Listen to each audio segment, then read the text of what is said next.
ఎట్లా ఉంది కాంగ్రెస్ పరిపాలన? మార్పు అన్నారు, ఎట్లా ఉంది? ఇది ఎందుకు దండం పెడుతున్నావు? ఎందుకు అంటే ఏ సంవత్సరం రాలే, ఈ కాంగ్రెస్ వచ్చిన సంవత్సరం ఇదే సంవత్సరం వచ్చింది. అది రాజకీయం పరంగా వచ్చిందా ఇంకే పరంగా వచ్చింది మనకు తెలియదు. కానీ ఈ సంవత్సరం అంత టైట్ ఎప్పుడు రాలే. అది టీఆర్ఎస్ ఉన్నప్పుడు ఇంత ఇబ్బంది ఉండదు. చెప్పే ఎన్ని రోజుల నుంచి యూరియాకి వస్తున్నారు మీరు? వారం నుంచి తిరుగుతున్నా. వారం నుంచి తిరుగుతురా?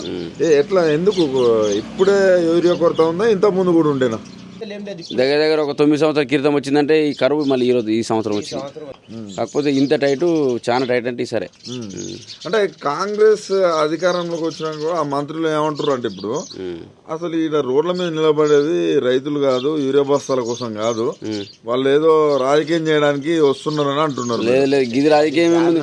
నాకు ఇప్పుడు 2 యూరియా బ్యాగులు కావాలంటే ఎంత మందిని అడిగినా ఇస్తలేరు. నాకు కావాలి కదా, మనకి ఇప్పుడు అవసరము ఊరియాతో కదా, ఊరియాతో అవసరం ఉంది కాబట్టి ఊరియా కావాలంటే. ఇప్పుడు మీకు యూరియా అందట్లేదు, మరి మీ పంట పరిస్థితి ఏంది? అదే కదా మా బాధ, మాకు ఊరియా కావాలనే కదా మా బాధ. అదేదో నాన్న యూరియా వాడు అంటారు కానీ మాకు దాని గురించి తెలియదా. దాని గురించి తెలియదు కాబట్టి మనకు ఊరియానే కావాలని నిన్న 5 గంటల నుంచి ఉంటే, పొద్దున 5 గంటల నుంచి ఉంటే సాయంత్రం నైట్ 10 అయింది.